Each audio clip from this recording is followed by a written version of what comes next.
Boa noite a todos. Sejam todos bem-vindos nesta casa de oração, nesse pronto-socorro espiritual. Eu sou Miriam Lousada, hoje eu estou encarregada de fazer essa reflexão sobre um tema do Evangelho segundo o Espiritismo. Mas para que nós comecemos essa reflexão, vamos procurar nos preparar, sentar confortavelmente em nossas cadeiras, procurar deixar lá fora as nossas preocupações, para que assim nós tenhamos condições de absorver todas essas energias, todo esse preparo que previamente ocorreu nesse espaço, em toda a nossa casa, e assim conseguirmos nos tranquilizar, entrar em sintonia com o nosso anjo de guarda, com os benfeitores espirituais, abrindo assim muitas portas, muitas janelas dentro de nós, para que essas energias possam fazer morada. E assim, nós vamos neste momento, agradecendo a oportunidade de aqui estarmos reunidos, nesse propósito maior. Vamos saudando o nosso anjo de guarda, esse nosso irmão que nos acompanha desde o nosso nascimento, nos auxiliando, nos intuindo, muitas vezes até esquecemos dele, mas ele se faz presente conosco diuturnamente. Vamos nos envolvendo amorosamente com Maria de Nazaré, a mãe de Jesus, e vamos pedindo a essa doce e meiga mãe que possa nos colocar em seu colo, possa nos envolver com o seu manto de proteção e de amparo. Junto com Maria, nos aproximamos de Jesus, o nosso irmão maior, o exemplo que ficou marcado com a sua estada aqui entre nós. O seu evangelho de luz, as suas ações, que possamos seguir esses exemplos e o seu evangelho de luz, para que assim possamos nos sentir fortalecidos e amparados. E junto com Jesus, junto com Maria, nos aproximamos de Deus, o nosso Pai, que nos concede o dom da vida, que nos concede a presente encarnação. E neste momento, com a oração que Jesus nos ensinou, saudamos esse Pai de infinito amor e bondade. Pai nosso que estais nos céus, santificado seja o vosso nome. Venha a nós o vosso reino, seja feita a vossa vontade, assim na terra como no céu. O pão nosso de cada dia nos dai hoje, perdoai as nossas dívidas, assim como nós perdoamos aos nossos devedores. E não nos deixeis, Senhor, cairmos em tentações, e livrai-nos de todo o mal. Que assim seja.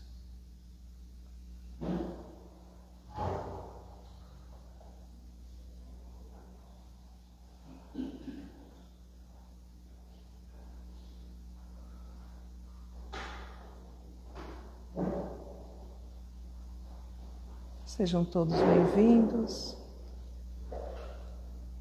Nós vamos falar sobre um tema baseado no Evangelho segundo o Espiritismo, no seu capítulo 15, onde se fala de algo que a gente costumeiramente escuta falar, e muitas vezes aqui na casa esse tema veio ao nosso encontro. Nós vamos falar que fora da caridade não há salvação. É que de vez em quando nós precisamos refletir um pouquinho mais sobre esse tema e tantos outros, né? Que temos a oportunidade de ouvir aqui nesta casa, para que nós nos lembremos que todos esses ensinamentos nos foram trazidos por Jesus. E quando nós pensamos nesse tema, fora da caridade não há salvação, é um tema que é o pilar do cristianismo e também da doutrina espírita. Antigamente, se a gente for buscar lá a história das religiões, se falava-se antes que fora da igreja não há salvação. Então, quando a gente pensa por esse viés, algo soa estranho. Quer dizer que todo mundo que vai à igreja não precisa fazer esforço, não simplesmente é salvo. Então, Allan Kardec, que é o codificador da doutrina espírita, juntamente com esses espíritos abnegados que sempre os auxiliou, orientado que foi por esses espíritos, deixou bem claro que fora da caridade não há salvação. E se nós formos pensar e refletir sobre os ensinamentos de Jesus, nós vamos perceber que, de fato, ele se pautou o tempo inteiro nos conduzindo, nos oferecendo os seus ensinamentos para que nós tenhamos condições, de fato, de alcançar o que nós tanto almejamos. Quando fala em salvação, a gente acha meio estranho isso, né? Salvação, então, quer dizer, quando eu deixar o meu corpo físico e eu for para o mundo espiritual? Não é nesse sentido. Essa salvação que é falado, fora da caridade não há salvação, esta salvação de nós, através do uso do amor em movimento, do amor em ação, colocar, sim, condições favoráveis dentro de nós, dos nossos pensamentos, dos nossos sentimentos, para que nós almejemos o nosso bem-estar, a nossa tranquilidade, o nosso equilíbrio. Então, nesse exercício da caridade, nesse movimento, nesta ação, é que nós vamos encontrar aquele lenitivo necessário para que nós nos equilibremos, nos preparemos de fato para usufruir deste benefício que nós temos aqui hoje de estarmos encarnados. Nesse movimento de fazer ao outro aquilo que nós acreditamos que é o certo, nesse movimento de colocar de fato o nosso melhor em favor de quem quer que seja, nós estamos trabalhando a caridade, primeiro para conosco e depois para aqueles que estão ao nosso redor. Então, não é fora da igreja, que nós vamos, não é fora da caridade, aliás, fora da caridade não há salvação. Quando nós refletimos sobre isso, acabamos de falar que a caridade é o amor em ação. Certa feita, não sei se vocês se recordam também, essa parábola foi lida várias vezes aqui, Jesus foi indagado o que era esse amor que ele propagava, o que era esse exercício que ele propagava, fazendo com que, nas suas palavras, trouxesse tantos ensinamentos, tantas regras do bem viver. Porque naquele tempo, quando Jesus esteve entre nós, aqueles que os acompanhavam, no caso, os doutores da lei, os rabinos do templo, eles se voltavam mais para o movimento de amar os seus filhos, os seus pais, a sua família. E não conseguiam enxergar a magnitude dos ensinamentos de Jesus. E aí, certa feita, eles indagaram a Jesus. O que é este amor que você fala tanto, né? E aí nós vamos relembrar a parábola do bom samaritano. Essa parábola do samaritano, de uma forma bem assim inteligente, Jesus teve a oportunidade de deixar claro quem é o próximo, quem é aquele que acolhe, quem é aquele que de fato coloca o amor em movimento. Então, aí para responder essa pergunta, Jesus conta essa história, que é a história do bom samaritano. Talvez alguns que estejam aqui conosco hoje vão lembrá-la dessa história. Então vamos relembrá-la. Havia uma pessoa caída na estrada, porque ela foi assaltada, porque ela foi roubada, bateram nela, estava caída. E aí passaram 3 pessoas por aquele local. A pessoa que passou foi um sacerdote. Olhou, mas fingiu que não viu. A segunda pessoa que passou foi um escriba. É um funcionário que trabalhava no templo. E o que ele fez? Ele viu a pessoa caída, ele foi para o outro lado contrário onde estava essa pessoa. E de repente, a terceira pessoa que passou por lá foi um samaritano. Judeus e samaritanos não se davam bem.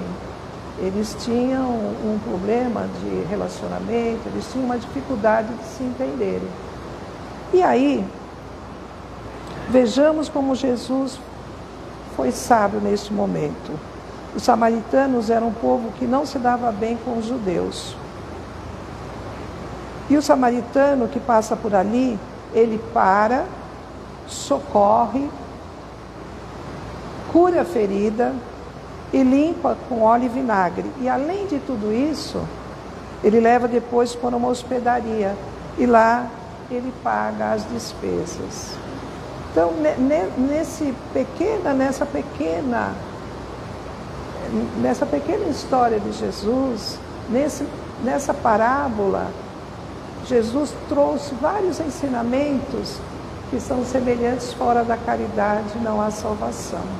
Porque, na realidade, quem foi que naquele momento teve todos que passaram anteriormente ao samaritano, tiveram as mesmas oportunidades que nós temos no dia a dia para colocar o amor em movimento, para sermos caridosos com nós mesmos, para sermos caridosos com aqueles que estão ao nosso redor. Só o samaritano. E nós, várias vezes também, nos portamos como os demais. Nós fechamos os nossos olhos, nós fechamos os nossos ouvidos para aqueles que estão mais próximos de nós e não temos a oportunidade de perceber a grandiosidade que temos em exercer este amor em movimento. De fato, buscar aquele lenitivo que muitas vezes está nos faltando, que às vezes estamos passando por um momento difícil, de atribulações, estamos desarmonizados. Por que a caridade salva? Porque à medida que nós esqueçamos de nós um pouquinho só e façamos esse movimento em direção ao outro, é neste momento que nós nos reabastecemos, é nesse momento que nós nos reequilibramos, é nesse momento que aproveitamos a oportunidade de colocar o amor em movimento. Por isso que fora da caridade não há salvação. Esta é a máxima do cristianismo, esta é a máxima dentro da doutrina espírita, porque neste exercício nós doamos, recebemos, compartilhamos, dividimos o que nós temos de melhor. Agora,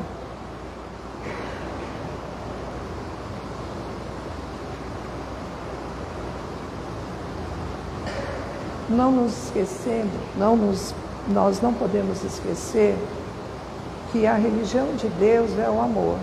Pelo amor, Ele nos criou. Pelo amor, nós temos a oportunidade de fazer com que este amor se amplie dentro de nós. Tornamo-nos uma pessoa amorosa e mais caridosa. É o que nos salva, é o que nos ilumina, é o que nos ajuda a resolver de fato, todos os nossos problemas. É o que de fato nos torna uma pessoa mais saudável. É o que de fato nos torna uma pessoa que convive melhor com os outros. Então, dá para perceber qual é a cereja do bolo?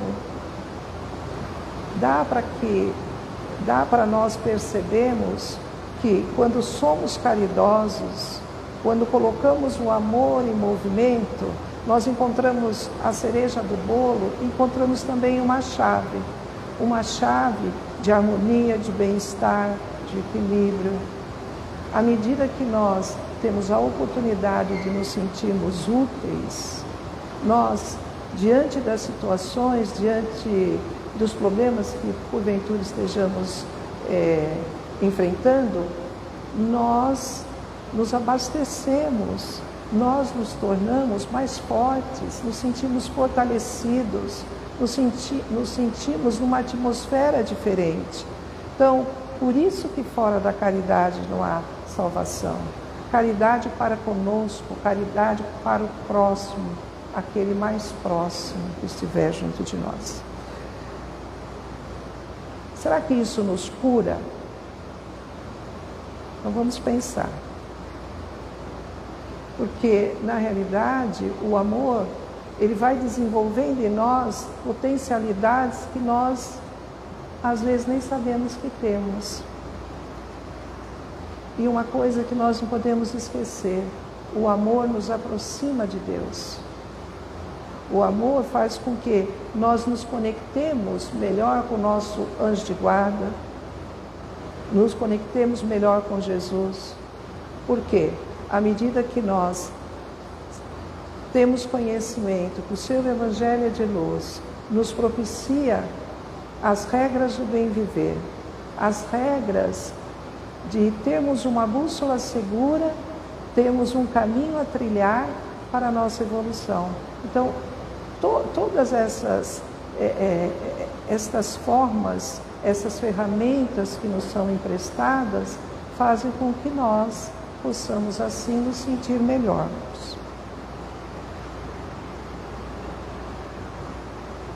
Ficamos imaginando aquela frase de São Paulo, quando ele disse assim: já não sou eu quem vivo, é o Cristo que vive em mim.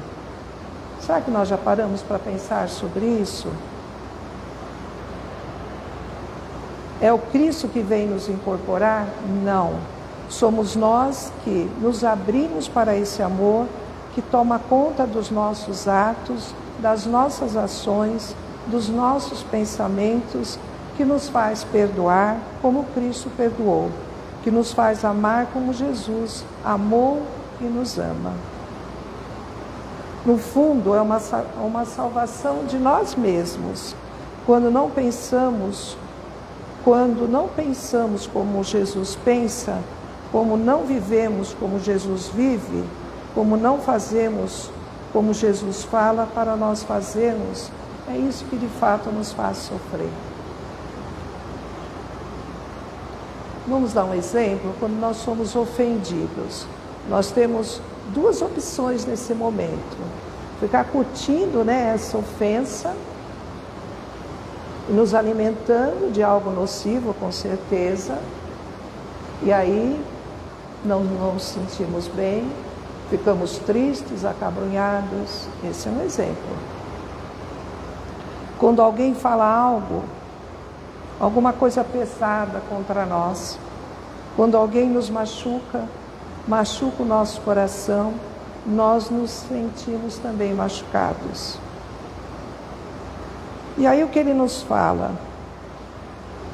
Os ensinamentos de Jesus nos falam que neste momento nós temos a oportunidade de fazer a diferença, começando por nós mesmos, Agora, muita gente fala assim: mas eu não sou Madre Teresa de Calcutá, eu não sou Francisco de Assis, eu não sou nada disso, então não tenho condições. Cada um de nós temos condições, sim, de fazer a diferença primeiro para nós.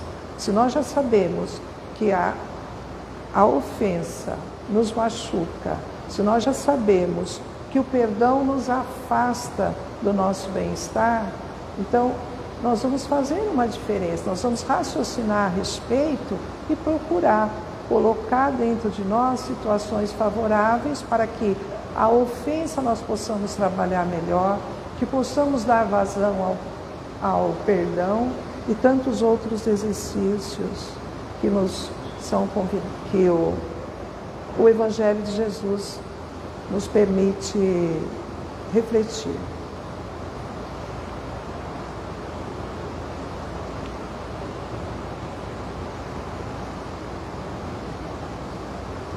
Outra coisa, toda aquela coleção de ressentimento, de mágoa, de ódio, perturbou a nossa saúde, perturba também a nossa energia. Acabamos nos conectando com alguns espíritos menos esclarecidos, porque nós abrimos um canal quando nós estamos exatamente com raiva, com ódio, com mágoa. Nós abrimos um canal, uma sintonia, para que todos aqueles que estão pensando dessa forma se sintonizem conosco. E o oposto também é real. Então, à medida que nós procuramos afastar, trabalhar dentro de nós o ressentimento, a mágoa, o ódio, nós estamos nos sintonizando com espíritos benfazejos, com espíritos que são capazes de nos auxiliar, porque a sintonia é recíproca. E quando nós nos tornamos assim, ressentidos, ninguém gosta de ficar perto de nós, nem nós mesmos, né? Porque nós nos tornamos pessoas amargas, nós nos tornamos pessoas desagradáveis até para nós mesmos.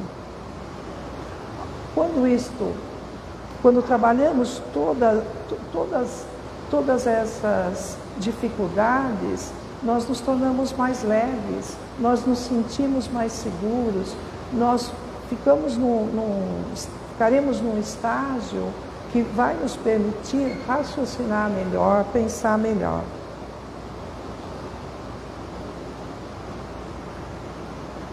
Lembrando que o céu e o inferno, eles estão dentro de nós. As nossas atitudes, os nossos pensamentos, as nossas palavras, eles dizem claramente se nós estamos no céu ou estamos no inferno, porque tudo isso é criado por nós mesmos. Agora, a gente fala tanto em caridade, então nós precisamos começar, dentro do possível, sermos caridosos com nós mesmos. Nas dificuldades que enfrentamos, naquele momento de refletirmos de fato por que estamos passando por tantas dificuldades, por tantas situações que nos deixam enveredar por esse caminho que não é o correto. E aí, no item 7 do Evangelho segundo o Espiritismo, nesse mesmo capítulo, que nós estamos falando, que é o capítulo 15, há uma mensagem do apóstolo Paulo que falou ali na carta aos Coríntios. Se eu não tivesse amor, eu nada seria. Se eu não tivesse caridade, eu também nada seria. Olha o que ele vem escrever já desencarnado. É mensagem que está também no Evangelho. Meus filhos, na máxima, fora da caridade não há salvação, estão encerrados os destinos dos homens na terra e no céu. Olhe quem quer mudar o seu destino aqui. Mais uma chave, a caridade. Agora, existe no Livro dos Espíritos também uma pergunta. Existe no Livro dos Espíritos uma pergunta cujo número é 886. Qual é o verdadeiro sentido da palavra caridade, tal como Jesus a entendia? Benevolência para com todos, indulgência para com as imperfeições alheias e perdão das ofensas. Sermos benevolentes, sermos pessoas que entende a situação que o outro está passando, entende os erros que o outro comete, porque nós também cometemos erros, nós também julgamos, nós também condenamos. Indulgentes. O que seria ser indulgente para com as imperfeições alheias? É fazer vista grossas várias vezes. É fazer com que as imperfeições do outro, nós não vamos deixar de enxergar, mas nós não vamos evidenciá-las. Nós vamos ser indulgentes, porque nós também temos. Nós temos também as nossas dificuldades, nós temos também situações de erro, de condutas errôneas. Então, sermos indulgentes, termos um olhar de caridade mesmo, de amor para os nossos irmãos que nos cercam. E o que seria perdão das ofensas? Quando nós falamos em perdão das ofensas, toda vez que nós carregamos esse fardo, né, de não perdoar, nós de fato carregamos um peso. Nós ficamos exatamente envolvidos por essas situações que nos levam a um desconforto, a uma tristeza, a uma dor maior. Ficamos ligados naquele acontecimento, ficamos ligados àquela pessoa que nos ofendeu e carregamos esse fardo. Somos assim, ficamos suscetíveis a inclusive ficarmos doentes, porque a mágoa, ela faz isso conosco, né? Lembrando também que o perdão é uma forma de caridade, talvez seja a forma mais genuína e mais profunda. É difícil mesmo, mas só que o perdão faz bem. Às vezes faz bem mais para nós do que para aquele que nós perdoamos. Porque não perdoar é ficar preso àquele ressentimento, àquela mágoa e às vezes até a própria culpa. Porque às vezes quem está precisando de perdão somos nós mesmos. Viver carregando a mágoa, a culpa, o ódio, o ressentimento é um fardo, é um estresse. Adoecemos, nos empobrecemos emocionalmente. E aí a nossa vida também não vai para frente, porque ela está ancorada, ela está amarrada no porto da mágoa ou da culpa. A vida não avança. Prosperidade, então, nem se fala. A saúde decai. Então, constantemente os espíritos falam nas mensagens para que a nossa saúde seja boa. E fala do perdão, perdão e perdão. Muitas vezes Jesus curava e ele falava assim: olha os teus pecados, eles foram perdoados.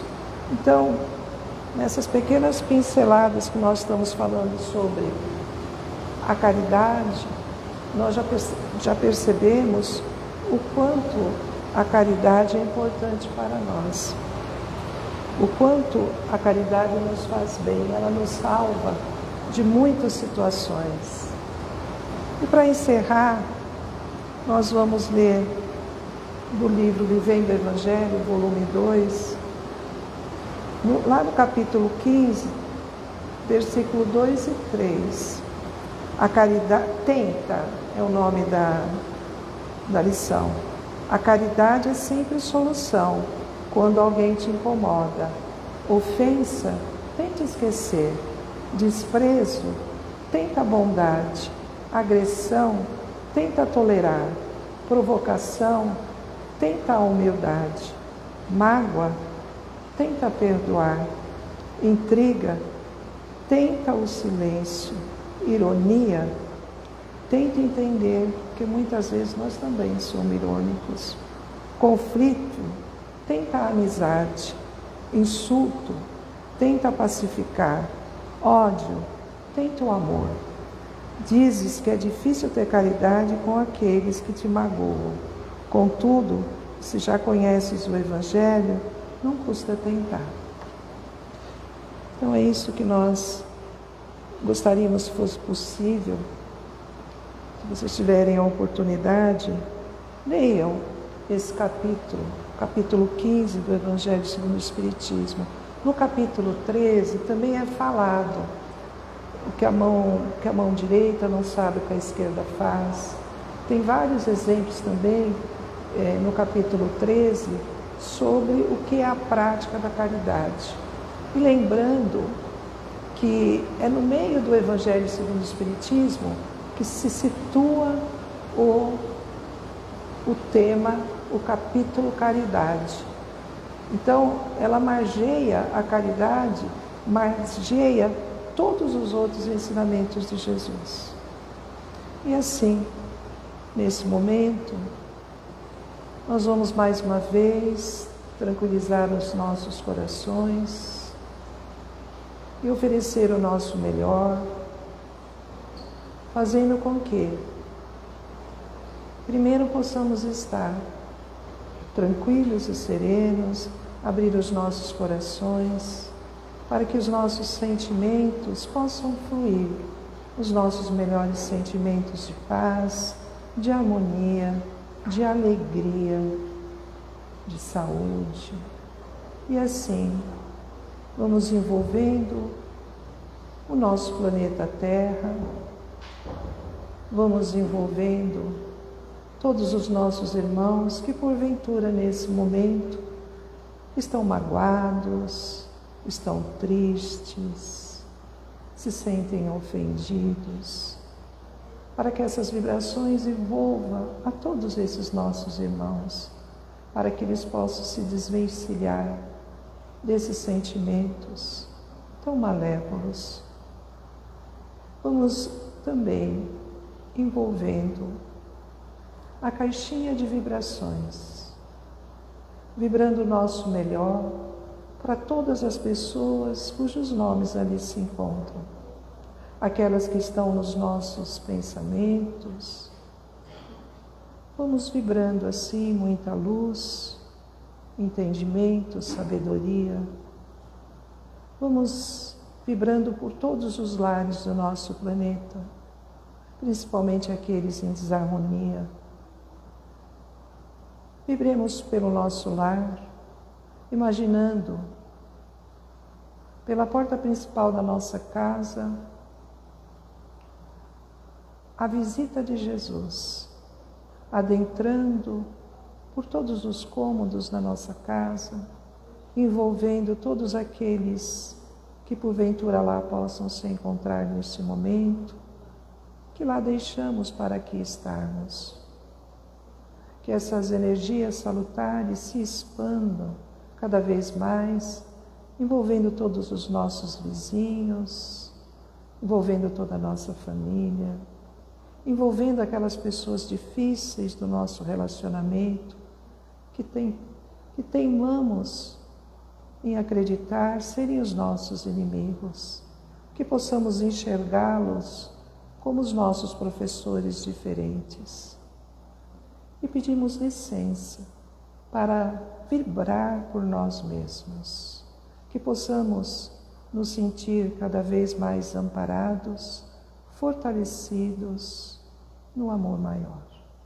Que assim seja. Graças a Deus. Boa noite a todos.